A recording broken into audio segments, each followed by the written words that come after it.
So far in our genetics unit, we've been looking at breeding relationships between two individuals. This video will follow breeding relationships and related organisms over many generations.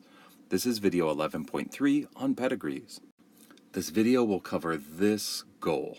Not only will you have to know how to read a pedigree, but you'll have to read a pedigree to be able to determine what the inheritance pattern is for a disease or trait. Basically, a pedigree is a family tree with an overlay of genetic information, and if you know what you're looking at, there's so much information in one of these pedigree diagrams. First of all, the shapes tell us the gender of the individual. Females are circles and males are squares. Next, if the shape is colored in, that individual has the trait or the disease that's being tracked. An unshaded shape means that the individual doesn't have the trait. So for example, at the top of this pedigree, we have an affected male and an unaffected female. Next, a horizontal line connects two breeders, like this right here. A horizontal line is sometimes called a marriage line, but you don't have to be married to have offspring. Also, the vertical lines connect offspring to their parents. These vertical lines are often called child lines. So, you can see that these two people bred and had 1, 2, 3, 4, 5 offspring. The people that are on the same level as their offspring aren't offspring, but are breeders or married to their offspring. Some pedigrees have Roman numerals to indicate the generations. The most recent generations are at the bottom, and the older generations are at the top. The older generations have the lowest Roman numeral, and the youngest generations have the highest. The Roman numerals, along with the numbers of each individual, make it easier to identify individuals. For example, you can say that individual 2,5 is an affected female offspring of individuals 1,1 and 1,2. Another thing to note is that the oldest individuals are on the left. So looking at this breeding pair, they had their first child, the oldest one, is an affected son. Their second child is an unaffected son. Their third child is an affected daughter. Their fourth child is an unaffected daughter, and their youngest child is an affected daughter. In some pedigrees, they show carriers, and a carrier is a heterozygous person for a trait or a disease. And in some pedigrees, those carriers will be half-shaded, but a pedigree that shows this is usually pretty rare. So here's the meat and potatoes of this video. Besides reading pedigrees, you have to figure out the inheritance patterns of traits. In AP biology, the traits we'll study on pedigrees will be autosomal recessive, where little a are the ones that are affected and shaded in. Autosomal dominant, where big A and big A are affected and have the trait. To show that it takes only one big A to have the trait, we write this as big A dash, where the dash can be big A or little a. Next is X-linked recessive, where XaY males or XA females have the trait. And finally is X-linked dominant, where XaY males have the trait, and females with at least one XA are affected. The best way to identify the inheritance pattern is just to pick one of the inheritance patterns as a hypothesis and go with it until the pattern doesn't match up. There are, however, some clues that can help you find a fit a little bit easier.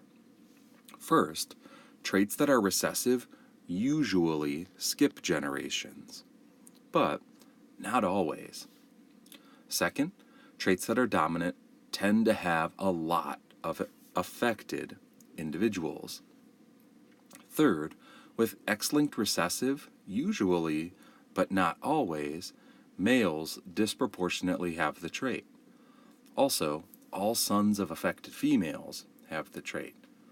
Finally, with X-linked dominant, males and females are affected, but all daughters of affected males have to be affected. We'll go through an example in this video and other examples in class, but it's important to know what shaded and unshaded shapes mean in each case. For autosomal recessive, to get the trait and be shaded, the individual has to be little a, little a.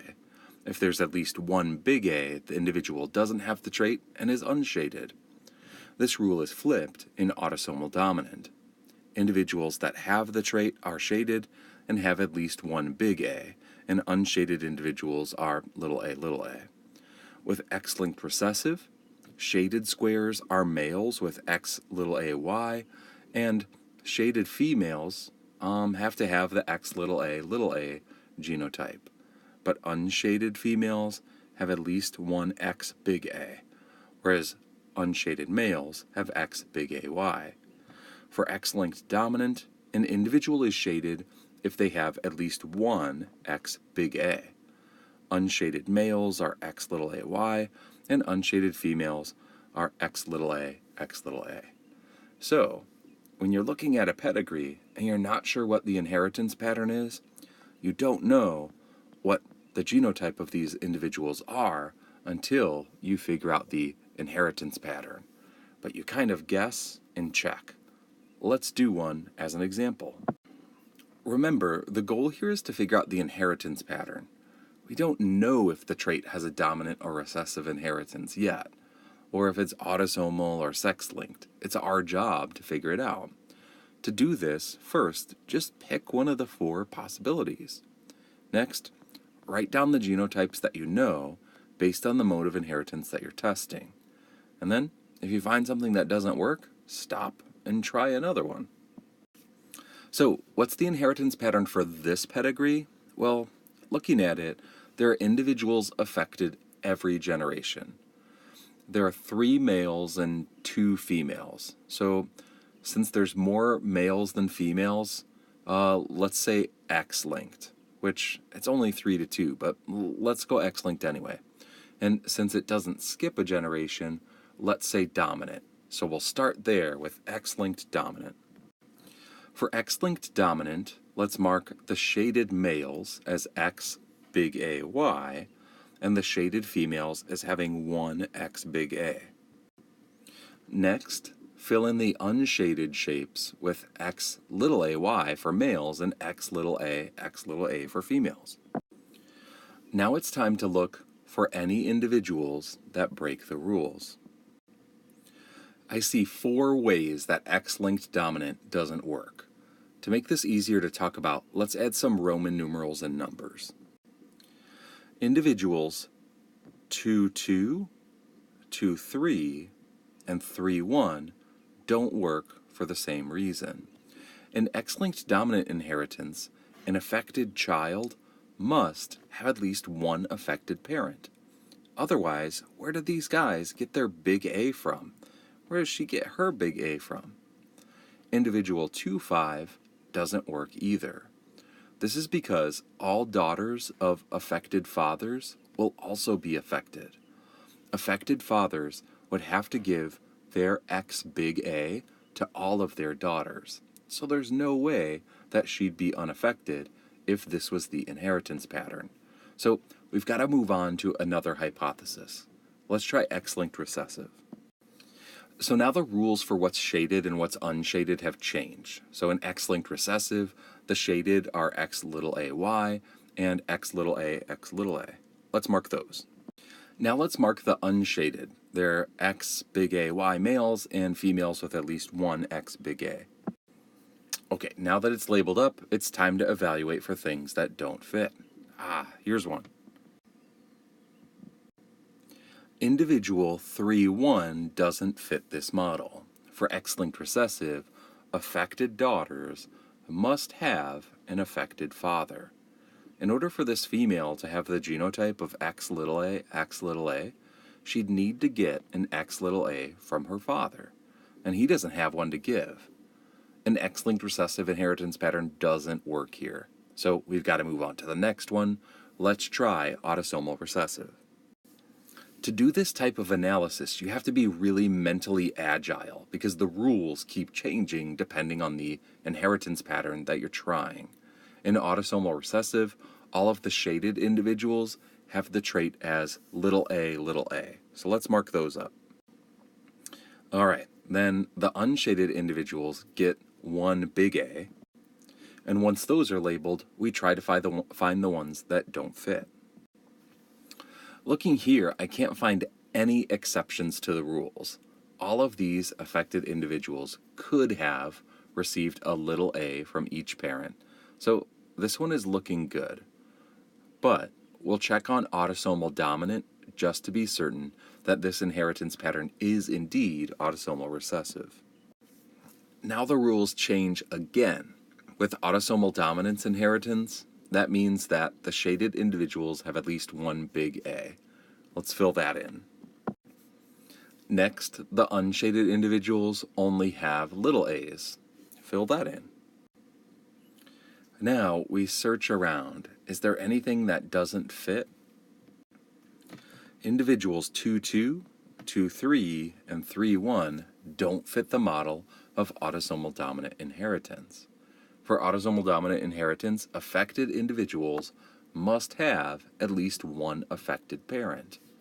For 2-2, 2-3, and 3-1, there's no way they could have received a big A from either of their parents because both of the parents are unaffected. What that means is that autosomal dominant inheritance doesn't work. So let's go back to our original question, why we went down this rabbit hole in the first place. What's the inheritance pattern of the trait on this pedigree? Well, I claim that the inheritance pattern is autosomal recessive, and I have the evidence and reasoning to back it up. You know what that means.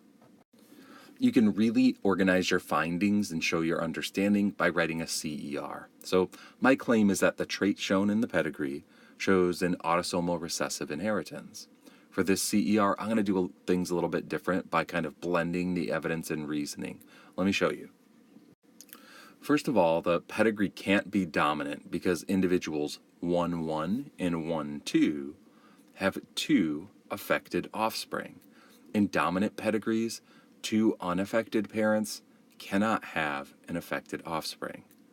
Notice that all I need is one instance where the pattern doesn't work. Even though individual 3-1 also breaks this rule, I only focused on one instance. My next evidence and reasoning rules out sex-linked recessive. The pedigree cannot show sex-linked recessive inheritance pattern because individuals 2-4 and 2-5 have an affected daughter. In sex-linked recessive traits, affected daughters have to have an affected father. And this makes reasoning 3 straightforward. Reasoning 3 is that the only possibility that fits all of the data is autosomal recessive. But we couldn't just have that by itself, so we use the other evidence and reasonings to point out why the other possibilities won't work.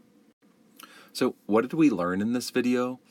Pedigrees are family trees rich with genetic and demographic information about related and breeding individuals.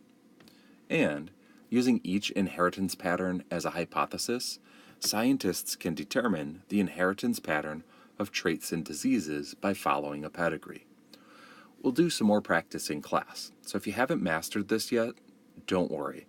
Ask a lot of questions, try it, embrace the awkwardness, and you'll be fine.